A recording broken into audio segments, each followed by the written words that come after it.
እስኪ አንቺ እቺን ያዢ። አረ ብላ ወላሂ ብላ። ተቀበያ እምቢ አይባልም እኮ ብላ ወላሂ ብላ። እኔ ምን አገባኝ እምቢ ካላችሁም። በነገራችሁ ላይ ደግሞ ምግብ አልበላለ ብሎኛል። ቁርስ ላይ 3 እንጀራ 2 ዳቦ፣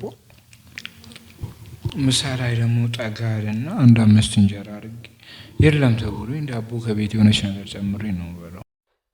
በጣም ነው የሚያሳዝነው። ወለተጅደነ አቅረበሁም መወደተን ወለተጅደነ አቅረበሁም። ቄሱ እንደዚህ ቁርአንን እያስተነተኑ ባለበት ሰዓት ላይ እንዴት ዓሊሞቻችን ቁርአንን መቅራት አቃታቸው ተብለው ሀጂ ኢብራሂም ቱፋ ተሳሳቱ አይደል? አቀራራቸው ላይ አሰማን ላላችሁ ስሙት እስኪ። እኔ አልገባኝም። ብቻ ይሄ ጄኔሬሽን ዓሊሞችን በምን አይነት መንገድ እየተመለከተ እንደሆነ አልገባኝም። ይሄ ብቻ አይደለም ደግሞ በአፍሪካ ቀዳሚ መስጂድ ነው የተባለው መስጂድ በኢትዮጵያ በአዲስ አበባ ሊገነባ እንደሆነ ደርሰንበታል።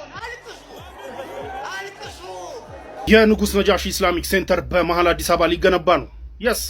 ሊገነባ ነው። እንግዲህ ሪዝዋር ሪስ እኔ አባቴ ሞቱም አላለቅስ ሰዎች ሞተውም ባይልኝ ይሄንን ስንሰማ ደግሞ ሰለላሁ ዐለይካ በመቃሙ ወጣው ሰለላሁ ዐለይካ የላቀው ማን ነበር? ነብይ ሰለላሁ ዐለይካ ሙሐመድ ነው እንጂ እንደዛ አይደረግም። ሰላሙ አለይኩም ወራህመቱላሂ ወበረካቱ። እንዴት ናችሁ? ሁሉ ሰላም፣ ሁሉ መልካም፣ ሁሉ ፒስ አልሐምዱሊላህ። ኢድ ሙባረክ። የሸዋልን ኢድ እያከበራችሁ ነው አሉ። ማን አለ? እና አንጠራም ዛሬ የሸዋል ትንሿ ኢድ አንጠራም? እንደዚህ ተብሎ ነገር የለም። ኢድ 2 ብቻ ነው። የሸዋል ኢድ የሚባል ኢድ የለም። ካከበራችሁ የራመዳን ላይ ታከብራላችሁ፣ ትደልቃላችሁ። ካልሆነ ደግሞ የአረፋን ጠብቆ ማክበር ነው እንጂ ተው። ወደ ዛሬ ፕሮግራማችን ከመሄዳችን በፊት 15000 ልንገባ ጥቂት ሰዎች ብቻ ነው የሚቀረን። 15000 ዛሬ እንደምንገባ ብዙ ተስፋ አለኝ። ከማን ከና ላትባክሽ ደቂቃ ጨምርልኝ። ሁላችሁ ላይክ እያደረጋችሁ የቪዲዮ እጀምራለን። ይሄን ነገር የት ላስቀምጠው? ጭራሽ ላስቀምጠው አንተ ላስቀምጠው።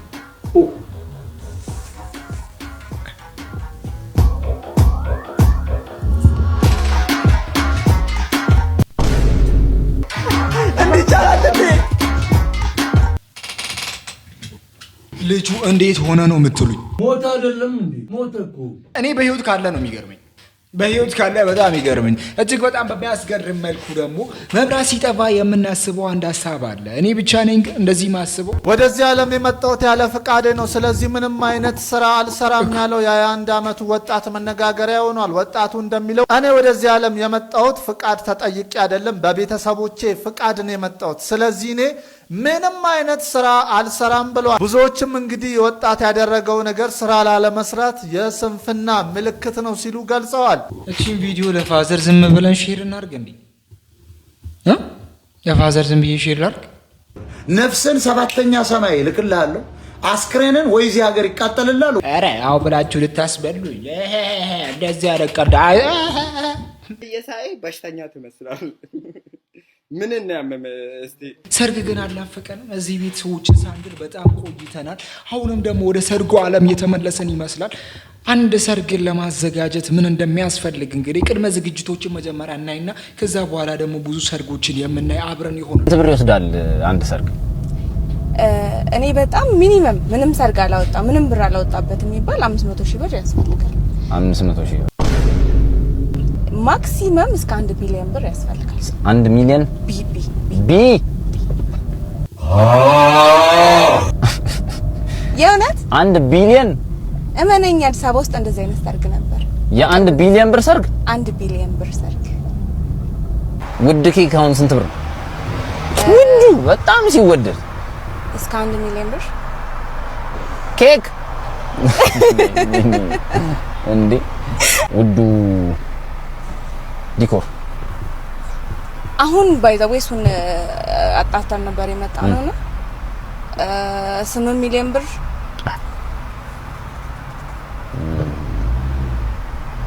8 ሚሊዮን ብር 8.8 ሚሊዮን ተከፍሎት የሰራው ብር ሰርግ ላይ ነው እሱ ነበር። በጣም ውድ ተብሎ ማለት ነው። 8 ሚሊዮን እኮ ልደታ መሀል እኮ ኮንዶሚኒየም ተገዛ። አንድ ሰርግን ለማዘጋጀት 1 ቢሊዮን ብር ያስፈልጋል እያለች ነው እህታችን። አነሰ ከተባለ የደሃ ሰርግ ከተባለ 500 ሺህ ብር ደግሞ በዛ ከተባለ ወር ደግሞ ማክሲመሙ 1 ቢሊዮን ብር እያለች ነው። ምን አላት አሁን በ100 ሚሊዮን በ200 ሚሊዮን ካዘጋጃችሁ ምን አላት እቺ ብር? ሰው 100 ሚሊዮን ከሌለው አሁን ባለው በኢንፍሌሽን እንትን 100 ሚሊዮን ከሌለው ምንም የለውም እያልኩ ነው። 100 ሚሊዮን የሌለው ሰው በዚህ ሰዓት ደሃ ነው። ተረዳችሁና? ሰርጋችሁ ላይ ከ500 ሺህ ብር በላይ ካልወሰደ ወይም ደግሞ እስከ 1 ቢሊዮን ብር ካልደረሰ ምኑን ሰርጎ ነው? እውነት ይሄ ለቅሶ ቤት ሂዶ ንፍሮ ከመብላ አይተና ወንዶቹ ይሄንን ከሰሙ በኋላ ሰርግን አይነን ለአፈር ካሉ በኋላ እንግዲህ ሴቶቹ እርስ በርስ እኛ ደግሞ እንጋባለን እምቢ ካላችሁ ብለው ጀምረዋል። ዛሬ ቀኑ ልዩ ኮኖ ላንቺም ለኔ የነጠላው ጉዞ ማብቂያ ለዘመንሽ ለዘመኔ ብቸኝነት ድል ሊነሳ ሊያገኝ ነው መቋጫው ጣጣትሽኔ። ወንዶች ለ1 ቢሊዮን ብር ብላችሁ ስማችሁን አታጥፉ። እውነት ለ1 ቢሊዮን ብር ብላችሁ እንዴት ነው ስማችሁን የምታጠፉ? 1 ቢሊዮን ብር ኢንቨስት አድርጋችሁ ሰርግ ደግሱ። ሴቶቻችን የዛን ቀን መመልከትን ይፈልጋሉ። እናንተ ደግሞ በዛን ቀን ፈታ ካላረጋችሁ ያ ቀን ተመልሶም ስለማይመጣ እጅግ በጣም በሚያስገርም መልኩ ደግሞ ይሄን ሁሉ ብር ኢንቨስት አድርጎ አግብቶ ተጋቡ በ3 ደቂቃ ውስጥ የተፋቱ ሴቶች ዓለምን ጉድ አስብለዋል። በኩዌት የሚገኙ ጥንዶች የጋብቻ ሰነድ ከፈረሙ ከ3 ደቂቃ በኋላ መፋታታቸው በርካቶችን አስገርሟል። ይህ ክስተት በአገሪቱ ለአጭር ጊዜ የቆየ አጭሩ ጋብቻ ተብሎም ተመዝግቧል። እንደተባለውም ጥንዶቹ በፍርድ ቤት ተገኝተው የጋብቻ ስምምነታቸውን በፊርማ ካረጋገጡ በኋላ ከህንፃው ለመውጣት እየተራመዱ እያለ ሙሽራዋ በድንገት ያደናቅፋትና ትወድቃለች። ታዲያ በዚህ ወቅት ሙሽራው ለመርዳት ከመሞከር ይልቅ ደደብ በማለት የሰደባት ሲሆን ድርጊቱ ያስቆጣት ሙሽሪትም ወዲያውኑ ወደ ዳኛው ዘንድ በመመለስ ጋብቻው እንዲፈርስ ጠይቃለች።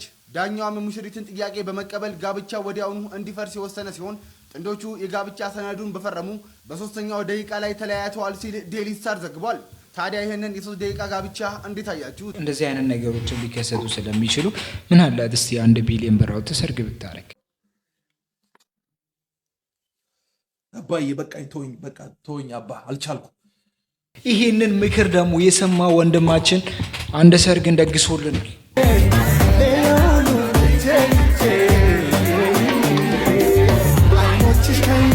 ወይት የሙስሊም ሰርግ ነው። 1 ቢሊዮን አውጥተን እንደዚህ ልንጨፍር? 1 ቢሊዮን አውጥታችሁ እንደዚህ ልንጨፍሩ? አልገባኝም። ምንድን ነው ነገሩ? ይሄ ለዚህ ነው 1 ቢሊዮን ነው የሚያስፈልገው?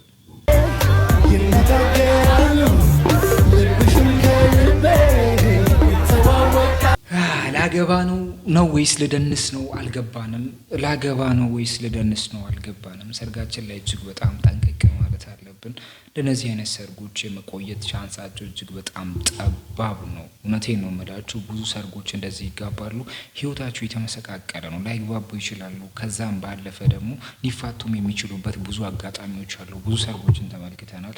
እንደዚህ እየዘለላችሁ በዛን ቀን ስንት ነገሮችን ስንት ታሪኮችን መስራት እየቻላችሁ ከሰው ተነጥላችሁ ስንት ነገሮችን ማድረግ እየቻላችሁ በእንደዚህ አይነት ነገር ማሳለፋችሁ እጅግ በጣም ያሳዝናል። ሴቶቻችን ወዴት እየሄዳችሁ እንደሆነ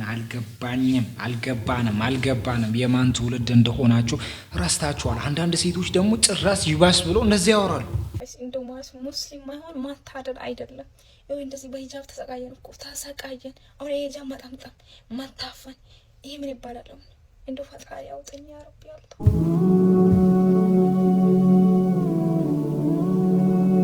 ሐቂቃ የተናገረችው ንግግር እጅግ በጣም አሪፍ ነው ለሙስሊም ኡማ። ሌላው ሃይማኖት መገላለጥንና እንደዚህ አይነት ነገሮችን እንደሚፈቅድ እያወራች ነው። እስልምና ግን በእነዚህ አይነት ነገር ላይ ጥብቅ እንደሆነ ያ ነገር ደግሞ ለምን እንደተከለከለ ሁላችንም እናውቃለን። አሜሪካ ውስጥ በአንድ ቀን ብቻ እስከ 2000 ሴቶች ይደፈራሉ። ያ ማለት ምንድነው? አሜሪካ ዲሞክራሲ ብላ የምትወራለት ሀገር ናት። ሳኡዲ ግን በአመት እስከ 2000 ሴቶች የማይደርሱ ሴቶች ነው የሚደፈሩት። ይህ ማለት ምንድነው? ቁጥራዊ መረጃውን ስንመለከት ራሱ ምን ያክል ከሴቶች ላይ ሊጠብቅ እንደሚችል የታወቀ ነገር ነው። እናንተ ግን እንደዚህ የሆናችሁ እንዴት እንደምትሆኑ አላቅም። እቺ ብቻ አይደለችም። አንዷ ደግሞ ያለ ንግግር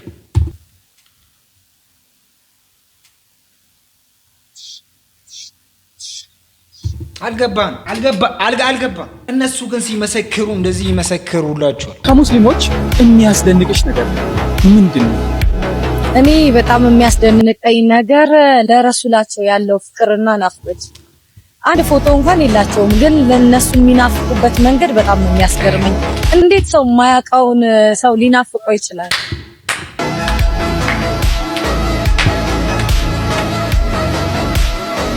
እስቲ አንቺ ልጅ ጠጋ በይ። ምንድነው እያደረገ ያለው ግን ይህ ሰው? እስኪ ሁላችሁም ኮሜንት ላይ ማሻአላህ በሉ። ተድላ ይባላል። ከክርስትና ወደ እስልምና የተቀየረው በቅርቡ ነው። ብዙዎቹ ቤተሰብ ምን ይለኛል፣ ጓደኞቼስ እንዴት ያዩኛል፣ አካባቢው ያገለኝ ይሁን ብለው በሚፈሩበት በዚህ ዘመን ይህ ሰው ግን ያመነበትን እውነት በይፋ ለመናገር አልፈራም። ሶሻል ሚዲያ ላይ ወጥቶ የእስልምናን ትክክለኝነት በድፍረት ሲመሰክር እያየነው እንገኛለን። ለእሱ ሰዎች ምን ይሉኛል ሳይሆን የአላህን አምላክነት በደንብ የተረዳ ይመስላል። ተመልከቱ እስኪ ከልጆቹ ጋር ልጆቹንም ወደ ተፈጠሩበት ሃይማኖት መልሷል። አላህ ወፍቆት በቅርቡም ወደ ነብዩ ሰለላሁ ዐለይሂ ወሰለም ሀገር ለኡምራ ሂዶ ነበር። እዛ ያየው ፍቅር፣ እኩልነትና መንፈሳዊ እርካታ ግን ከጠበቀው በላይ ሆነበት። እንዲያውም በደስታና በግርምት ልሞት ምንም አልቀረኝም እስኪል ድረስ በስሜት ተነክቶ ነበር። በእስልምና ውስጥ ያገኘው ሰላም ፊቱ ላይ ይነበባል። አሁን ላይ የእስልምናን ትክክለኝነት በድፍረት እየተናገረ ለብዙ ሰው የሂዳያ ሰበብ እየሆነ ይገኛል። አካውንቱን ከስር ሜንሽን አደርግላችኋለሁ እየገባችሁ። እንደዚህ ነው እንግዲህ የተማሩ ሰዎች እንደዚህ ነው የሚያስቡት። እኛ ውስጥ ደግሞ አንዳንድ የተለከፉ አንዳንድ ሰዎች ደግሞ ያልሆኑ ድርጊቶችን በማድረግ ይታወቃሉ። ሸዋልን ግን ሳናከብር ዛሬ ነበር ሸዋል። እንዴት ነው ማናከብረው? እንዴት ነው ለሸዋል ማንደልቀው? የሸዋልን ዒድ የሚያከብሩት ሰዎች አባባል ትልቁ ዒድ ነው የሚሉት። ከተሳሳቱ ላይ ቀርብለው ሸዋል 8 ላይ የሚያከብሩትን ዒድ ትልቁ ዒድ ነው የሚሉት። ወላሂ እንደዚህ የሚባል ዒድ የለም እንዳትሰሙ። ምንም ይሁን የፈለገው ሙፍቲ ቢነግራችሁ እንዳትሰሙ። ዒድ በኢስላም 2 ነው። የሸዋል ዒድ በተለይ በዓለም ያለ ሙስሊም እኮ ያከብረው፣ ሺዓውም የለውም አህባሹም የሚያከብር አይመስለኝም። በጣም የሚገርም እኮ ነው። ደግሞ የሚገርመው ዩኒስኮ ተመዘገበ አሉ። ድሮስ የሌለውን አሉ የሚመዘገቡት። ያልተመዘገበውን ነው እኮ እነሱ ድሮ የሚመዘገቡት። በአላህ ዘንድ የተመዘገበው እኛ ጋር ነው የሚመዘገበው። እስላም ጋር፣ ቁርአን ጋር፣ ሐዲስ ጋር ነው የሚመዘገበው። ዩኒስኮ ተመዘገበ ማለት ህጋዊ እስላም ሆነ ማለት ነው እንዴ?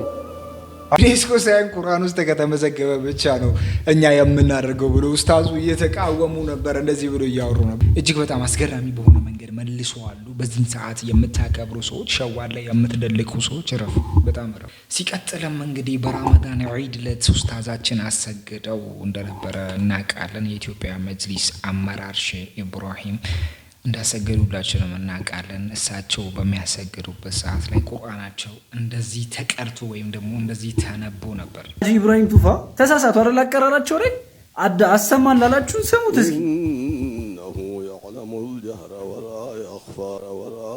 አሁን ተሳሳት አይደል? ብዙ ሰው ደግሞ እየተቀባበለ ያለው ቪዲዮ ነው። እኔ አይደለሁም እኮ እያደረግኩ ያለው። ስለዚህ ለምንድን ነው ታዲያ በግጥ ጁሙዓ ኹጥባ ሆኖ ወጣ? ታዲያችን እስልምናችን ቁርአን እንዳይበላሽ በማሰብ እኮ ነው። ለኡማው በማሰብ ነው፣ በማዘን ነው። ለኡማው የምታዝን ከሆነ ችግር አለ። ውረድ ባለበት ሰዓት ጀሊል ትወርዳለህ። አለቀ። አለበለዚያ አንተው ነው በቃ ተሳስቷል፣ ስህተቱ እንደዚህ ነው ብለህ ባያን ማድረግ ምን ከበዳችሁ? እንዴት ህፃን እንደዚህ ይላል? አሚሩል ሙእሚኒን ለመጀመሪያ ጊዜ የተባሉት ሰው እኮ ሴት መታ ተሳሳታችሁ፣ ትክክለኛው ቁርአን ነው ያንቱ ንግግር እንዴ? ቁርአን ነው እንጂ ስህተታቸውን ሂደው ለሰው ነው የተናገሩት። ታዲያ አንተ ምንህን ያዘ? እነዛ ትልቅ ሰው ደግሞ አንዳንዱ መጣ ምን ሊል መጣ? ለምንድን ነው አይብ ማስተትሩት? ምናምን ኸይር ነገር እኮ ነው እሱ።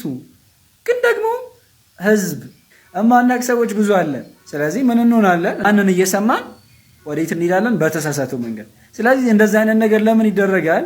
ለምን ባያን ይደረጋል? ሰዎች እንዳይሳሳቱ እንዳይጠፉበት፣ ሌላ ነገር የለውም። ሼር፣ ኮፒ ሊንክ እንዳይረሳ ማለት ነው። ሪፖስትም አድርጉት። እሳቸው በሚያሰግዱ ሰዓት ላይ ትንሽ የቁርአን ወለምታ ተከስቶ ነበር። ያንን እንግዲህ ብዙዎቹ እያራገቡ ነው የሚገኙት። እጅግ በጣም በሚያስገርማቸው መልኩ ደግሞ ብዙ ሰዎች እያወሩበት ነው በዚህ ጉዳይ ላይ። እንዴት ቁርአን እንደዚህ ሊቀሩ ቻሉ? አይባል። በነገራችን ላይ ቁርአን ላይ መሳሳት ያለ ነው። እሳቸው አይደሉም በሳውዲ አረቢያ ውስጥ ትላልቅ ዓሊሞቹ ላይ የሚያሰግዱት ሀፊዘል ቁርአኖቹ እየተሳሳቱ ተመልክተናል። እንደዚህ ግን የእሳቸው እንዴት ጎልቶ እንደታየ አናቅም። ብዙ ጠላቶች እንዳላቸው እናውቃለን። እነዛ ሰዎች እንግዲህ እያራገቡት ነው ወሬውን። ይሄ ነገር ልክ እንዳልሆነ የሚነግራቸው ሰው ጠፍተዋል። ሰዎቹም እንግዲህ ለራሳቸው አውቆ እየተው አይደለም፣ ጠላትንም እንግዲህ ወደዚህ እየገፋፉት ነው። እሳቸው እንዲናቁ፣ እሳቸው የሆነ ነገር እንዲሆኑ ይፈለጋል። ብዙ ጊዜ ለእሳቸውም የግድያ ሙከራም ተደርጎ ነበር የሚባል አለ። አሊሞቻችን ከተሳሳቱ እናስታውሳቸዋለን። ማንም ይሁን ማን ክብር ይቀድማል። አሊሞቻችን ማለት እኮ ስራቸው እጅግ በጣም የሚያስገርም ነው። ጋዳፊ ለአንድ ኢትዮጵያ ውስጥ ለሚገኙ ትልቅ ዑለማ ገንዘብ ይሰጣቸው ነበር። ዑለማዎችን ሰፖርት ያደርግ ነበር ሰውየው ማለት ነው። ሸኾችን ምናምን አልቀበልም ማለት በሱ በኩል እኔ ወንጀልን እፈራለሁ አልቀበልም አሉ እኚህ ሸኽ። ከዛ በኋላ ልጆቻቸው ደረሱ። የሊቢያ ኤምባሲ ጠራቸውና አሁንም መልሳችሁ ለቤተሰባቸው ሊደግፉላቸው ፈለጉ። ያ ሸኽ ከሞቱ በኋላ ልጆቹ ሄደው እናታቸውን በሚያማክሩ ሰዓት እናት አባታቸው ያልወሰደውን እንዳትወስዱ አሏቸው። አላሁ አክበር! ምን አይነት ዑለማዎች እንደነበሩ ነው። እንግዲህ እኚህ ሰው ማን ናቸው? የምታውቁት ስማቸውን ጻፉልን። ሼክ መሐመድ ሳኒ ሀቢብ ናቸው። አላህ ጀነት አልፊርዶስን ይወፍቃቸው። የኢትዮጵያን ቁርአንን ለመጀመሪያ ጊዜ ተረጎሙ ማለት ነው። ዛሬ የኮሞሮሱ ፕሬዝዳንት መጥቶ ነበር ኢትዮጵያና ፍሎዋ መስጂድ ላይ ጁማአን ያሰገደው እሱ ነው። እና በጣም ወላሂ በጣም አጃኢብ ነበር፣ ደስ ሲል ነበር ምናምን ነገር ማለት ነው። እና ራሴን የቤት ስራ ጠየቅኩኝ። አሁን ይሄ ሰው ልስጥ ቢል ማይቀበል ሰው አለ አልኩ። ሐራም ነው ሐላል ነው ብሎ ሰው ይለያል እንዴ አልኩ። የኛ ዑለሞች ዓሊሞቻችን እንደዚህ የሚያስተምሩን እንደዚህ የሚቀርጹ ናቸው። ዛሬ ተራዘው ተነስተው እንደዚህ ሆኗል ብሎ ሲያወሩ እጅግ በጣም የሚያናድ ነው። እባካችሁን ዓሊሞቻችን ከተሳሳቱ ቀረብ ብላችሁ ለማስታወስ ሞክሩ። እነሱን እናስታውሳቸዋለን እንጂ እነሱ ላይ የሆነ ነገርን እንዳንፈልግ 30-40 ዓመት ጨጓራቸው ሁሉም ዓሊሞችን አሁን ሄዳችሁ ብትጠይቁ የጨጓራ ህመምተኛ ናቸው። ምግብ ሳይበሉ ነው የቀሩት። የእስራኤል ወታደሮች በዚህ ታዳጊ ላይ ያደረጉት ተግባር በጣም ብዙዎችን እያሳዘነ ነው። ይህ እዚህ ጋር የምትመለከቱት ልጅ ማለት ነው ቃል ሊገዛ በወጣበት አግተውት ለ10 ሰዓታት አቆይተውታል። ማገት ብቻ እንዳይመስላችሁ ያደረጉትን ተመልከቱ። በሲጋራ በሚያጨሱት ሲጋራ እንግዲህ ይህንን 1 ዓመት ያልሞላው ኦሳማ አቡ ነስር የተባለ ልጅ እንደዚህ ነው እግሩን ያደረጉት ማለት ነው። ቶርች ነው ያደረጉት። በቃ ልክ እንደ ታሳሪ በሲጋራ ቶርች ነው ያደረጉት። በኋላ ላይ ልብሱ ደም በደም ሆኖ ነው ወደ ቤቱ ሲመለሱላ ማለት ነው። የተመለሰበት መንገድ እንግዲህ ከ10 ሰዓት አግተው እንደዚህ ካደረጉት በኋላ ካሰቃዩት በኋላ በኢንተርናሽናል በቀይ መስቀል በኩል ነው እንግዲህ እንዲመለስ የተደረገው። ይህ ልጅ እንዳልኳችሁ በዌስት ባንክ ሲሆን የሆነ ዕቃ ለመግዛት በወጡበት ነው እንግዲህ ታግቶ በኋላ ላይም እንደዚህ ቶርች በማድረግ የመለሱት። ይህንን 1 ዓመት ያልሞላው ታዳጊ አሁን ላይ ብዙዎችን እያነጋገረ ነው የዚህ ልጅ ላይ ያደረጉት ተግባር። አላህ ደግሞ በዚህ ነገር ላይ የተቆጣ ይመስላል። እስራኤል ላይ እጅግ በጣም አዳዲስ ነገሮች እየተከሰቱ ነው። በእስራኤል ሰማይ ላይ የታየው አስደንጋጭ ክስተት እጅግ በርካታ በሺዎች የሚቆጠሩ ቁራዎች በቴል አቪቭ ከተማ ሰማይ ላይ በብዛት ሲያንዣብቡ መታየታቸው በነዋሪዎችና በተመልካቾች ዘንድ ከፍተኛ ድንጋጤና መላምቶችን ፈጥሯል። ይህንን ቪዲዮ ዴይሊ ሜልን የመሳሰሉ ትላልቅ ሚዲያዎች ያጋሩት ሲሆን በርካታ ሰዎችም ክስተቱን ከመጽሐፍ ቅዱሳዊ የትንቢት መገለጫዎች ጋር እያያያዙት የሚገኙ ሲሆን በተለይም ከጦርነትና ከጥፋት በኋላ የሚመጡ አሞራዎች ከሚገልጹት የትንቢት ቃላት ጋር በማመሳሰል ይህ የቁራ መንጋ የመጥፎ ዕድል ወይንም የጥፋት ምልክት ነው የሚሉ ወገኖችም ተበራክተዋል። ይህ የህዝብ ስጋት ቢነክስም የአዕዋፍ ተመራማሪዎችና ሳይንቲስቶች ግን ሌላ መላምትን አቅርበዋል። እንደ ባለሙያዎች ገለጻ ከሆነ ክስተቱ ከጦርነት ምልክት ይልቅ አሁን ካለው ወቅታዊ የአዕዋፋት ስደት ጋር የተያያዘ ሊሆን እንደሚችልም መላምታቸውን ሰጥተዋል። እናንተስ የእነዚህ ቁራዎች ማንዣበብ ምን ይመስላችኋል? ሀሳባችሁን ኮሜንት ላይ ጻፉ። የእስራኤል ስራ እንኳን ይህንን ነገር አይደለም እንዲህ አዛብን የሚያዘንብ ስራ ነው የሚሰሩት። እጅግ በጣም በሚያሳዝን መልኩ የአሁኑ ልጅ እንግዲህ እንደዚህ እንደ ቶርች ነው ይጠቀሙበት። እንዲህ እየነገሩ እያጠፉበት ነበር። የሲጋራን እሳት ልጁ ላይ እያጠፉ እንደነበረ ተነግሯል። እጅግ በጣም የሚያሳዝን ነው። የሀገራችን ዜጎች ግን ስለዚህ ነገር ስትነግሯቸው ያሽቃብጣሉ። እጅግ በጣም በሚያስገርም መልኩ ደግሞ አንድ መረጃ ሰምተን በጣም ያስደነግጣል። እስራኤል ማንኛው በሀገሯ የሚገኝ ሰው የክርስትና እምነት ተከታይ መሆኑ ከተረጋገጠ በ2 ዓመት ጽኑ እስራት እንደምትፈርድበት አስጠንቅቃለች። ይህ እጅግ በጣም የሚያስደነግጥ ነው። በተለይ የእስራኤል ፓርላማ እንደደነገገው ከሆነ አሁኑኑ ከእስራኤል ግዛትና ምድር የክርስትና እምነት ተከታይ የሆነ ሰው በሙሉ ለቆ እንዲወጣ አዛለች። አለበለዚያ ግን ሳይወጡ ከተገኙና የክርስትና እምነት ተከታይ መሆናቸው ከተረጋገጠ ምንም ምሕረት የሌለው የ2 ዓመት ጽኑ እስራት እንደሚጠብቃቸው ፍርዱም እንደማይጓደል አስጠንቅቃለች ማለት ነው። እንግዲህ የእስራኤል አጋር ሀገራት ይሄ በጣም ቀውስ ውስጥ የሚያስገባሽና አላስፈላጊ መንገዶች ውስጥ የሚከተሽ ድንጋጌ ነው ሲሉ ትችታቸውን ተናግረዋል። እስራኤል ግን የሚያገባችሁም የሚመለከታችሁም ነገር የለም፣ ይህ የራሴ ውሳኔና ውሳኔ ብቻ ነው በማለት ህጓን አጽድቃለች። ይሄ እጅግ በጣም አደገኛ ወደሆነ ቀውስ ውስጥ ይወስዳል የሚሉ ሀገሮች አሁን ላይ አይመለከተንም በማለት እጃቸውን ከዚህ አጀንዳ ላይ አንስተዋል። እስራኤል ግን ማንንም አይመለከትም፣ ይሄ የራሴ ውሳኔ ነው በማለት ህጓን አጽድቃለች። እናንተስ ምን ታስባላችሁ? የተሰማችሁን ኮመንት ላይ አስፍሩልን። መረጃው ይሄንን ስትነግሯቸው እነሱ አይሰሙም። አሁንም ቢሆን እስራኤል የተቀደሰች ሀገር እስራኤል እንደዚህ ማለታቸውን አያቆሙም። ውጤቱ ግን ይሄንን ይመስላል። እጅግ በጣም በሚያስገርም መልኩ ደግሞ ለመስጂድ ብሎ የሞተውን ልጅ ሁላችንም እናውቃለን። በአንድ ነሺዳ እናውቀዋለን። ሰላም አለይኩም ያ ሩሐል ዓለም፣ ሁሉም በሽታ ነው፣ ሁሉም ነገር ህመም፣ ያላንቱማ አይደምቅም ዓለም። ሰላም አለይኩም ያ ሩሐል ዓለም፣ ሁሉም በሽታ ነው፣ ሁሉም ነገር ህመም፣ ያላንቱማ አይደምቅም ዓለም። ለኔ ጸጋ ብርሃኔ ብሌኔ አይኔ ውዴ ያዘይኔ ያንቱ ኡመት መሆኔ ክብር ነው ለኔ ሀቢብ ያዘይኔ።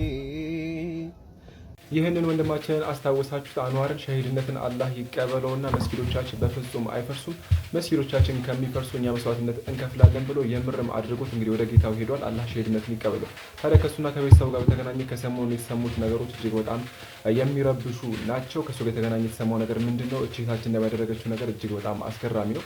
እሱንም ልንገራችሁ። እናንተ ቪዲዮን በደንብ ላይክ፣ ሼር፣ ፖስት ያደርጋችሁ ለሁሉም ሰው አድርሱት። ሼርና ሪፖስት ማድረጋችሁ በራሱ ብዙ ሰው ጋር እንዲደርስ ስለሚያግዝ ማለት ነው። ኮሜንት ላይ ደግሞ ሸሂድነቱን አላህ ይቀበለው ብትሉ ደግሞ ቪዲዮን ብዙ ሰው ጋር ይደርሰዋል ማለት ነው።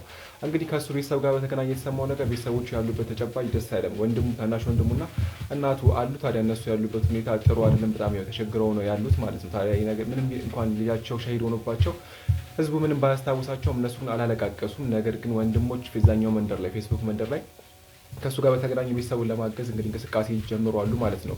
ታዲያ ከሱ ጋር በተገናኘም ደግሞ ወደዚህ መንደር ላምጣው ብዬ ነው። እዚህ ጋር የምትመለከቷት ታዲያ እሱን ለማገዝ በሚደረገው ርብርብ ላይ እንግዲህ ሙስሊም አይደለችም። ነገር ግን እሱ ለእምነቱ ሲል ለከፈለው መስዋዕትነትና ላሳዛኝ ታሪኩ ሙስሊም ሆን አይጠበቅብኝም ብላ 10,000 ብር ቀጥታ ነበረ ያስገባቸው የነበረው ማለት ነው። ታዲያ እነሱ ለመደገፍ አሁንም እንቅስቃሴዎች ተጠናክረው ቀጥለዋል። እንግዲህ በሶሻል ሚዲያ ነው እንቅስቃሴ እየተደረገ ያለው። ስለዚህ እናንተም ይሄን የሱን ቤተሰብን ለመደገፍ ሁሉም ርብርብ ሊያደርግ ይገባልና የቻላችሁትን ነገር አድርጉ። ቤተሰቦቹ እንግዲህ እሱ ነበር የሚያስተዳድራቸው የነበረው። እሱ ከሞተ በኋላ እንግዲህ ታናሽ ወንድሙና እናቱ ያው ጥሩ ላይ አይደሉም፣ ያሉበት ተጨባጭ ብዙም አይመስጥም። ስለዚህ እናግዛቸው፣ ኡማው ከጎናቸው እንደሆነ ሊያስቡ ይገባል። ምንም እንኳን እናት ልጃቸውን ቢያጡም ሁላችንም የሳቸው ልጅ እንደሆነን ለወንድሙ ደግሞ ሁላችንም ወንድሙ እንደሆነን ልናሳየው ይገባል ነው እንግዲህ መልእክቱ ማለት ነው። ስለዚህ ሁላችሁም የተቻላችሁ ነገር ማድረጋችሁን አትርሱ። አካውንት በእናትየው ስም ተከፍቷል። እንግዲህ አካውንቱን ኮሜንት ላይ ጽፈላችኋለሁ፣ እሱን ማየት ትችላላችሁ። ወይም ደግሞ ኮሜንት ላይ ማግኘት ካልቻላችሁ ደግሞ ጠይቁኝ፣ እዛው ላይ ኮሜንት ላይ እኔ ሪፕላይ አደርግላችኋለሁ ማለት ነው። ስለዚህ ሁላችሁም የተቻላችሁ ነገር በማድረግ ለዚህ ወንድማችን ቤተሰቦች ልንደርስ ይገባል ማለት ነው። እሱ ለመስጊዱና ለዲኑ ክብር ሲል ነው የተሰዋው፣ እኛ ደግሞ በሀያት ያለ ነው ማለት ነው። ቤተሰቡ ልናግዝና ልንረዳ ይገባል። ይሄ ሁላችንም ግዴታም ኃላፊነትም ጭምር ስለሆነ ይህ ቪዲዮ በደንብ ላይክ፣ ሼር፣ ፖስት አድርጉ። ቪዲዮ መስራት የምትችሉ ሰዎች ደግሞ ቪዲዮ ብትሰሩ በጣም ናይስ ነው ብዬ አስባለሁኝ። እንግዲህ ላደርሳችሁ ብዬ ነው። ሰላም አለይኩም።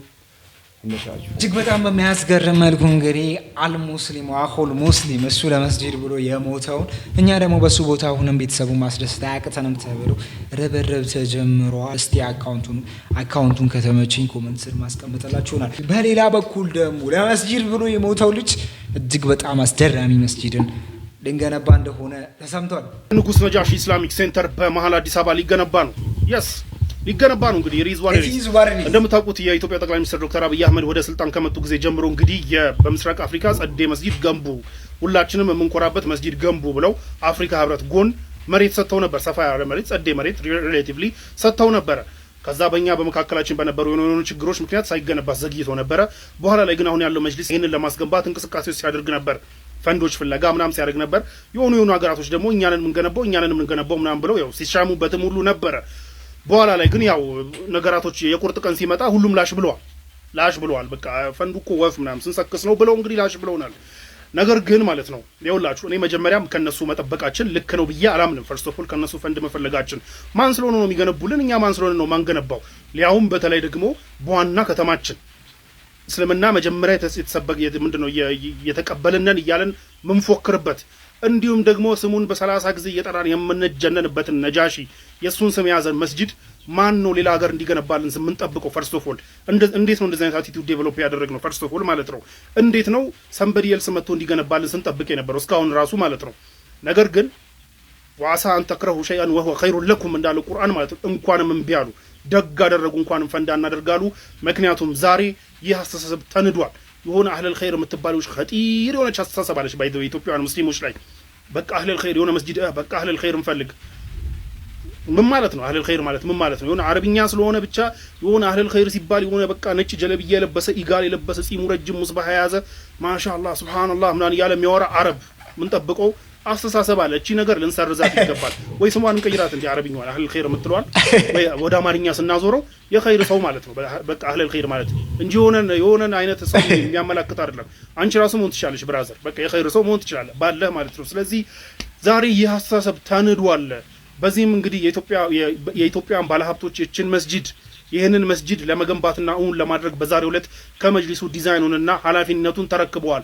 ስለዚህ ይህ መስጂድ በኢትዮጵያውያን ንብረት በኢትዮጵያውያን ጉልበት ነው የሚገነባው። የሆኑ ጀለሶች እንደነበሩ ታውቃላችሁ አይደለ? ግድቡን እንዳንገነባ ፈንድ እንዳናገኝ ምናምን ሲሯሯጡ የነበሩ ጀለሶች እንደነበሩ ታውቃላችሁ። ገነባ ነው ተናንቀን አንገት ለአንገት ተናንቀን ገነባ ነው።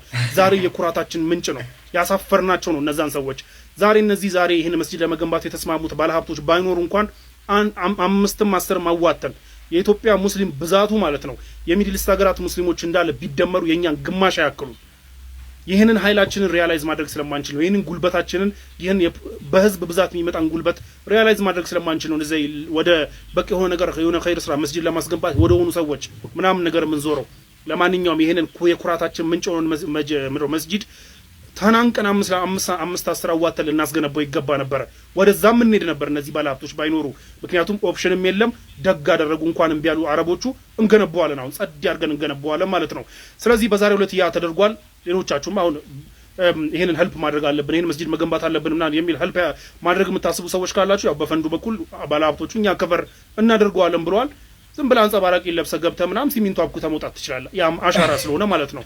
ለማንኛውም የኩራታችን ምንጭ የሚሆነውና በገዛ ገንዘባችን የምናሰራው መስጂዳችን ግብደው መስጂዳችን እንግዲህ ከባለሀብቶቹ ተረክቦታል። ኢትዮጵያውያን ባለሀብቶች ተረክቦታል። በጣም ደስ የሚል ዜና ነው። በእኛው ጉልበት፣ በእኛው ሀብት፣ በኢትዮጵያውያን ጭንቅላት ይገነባል።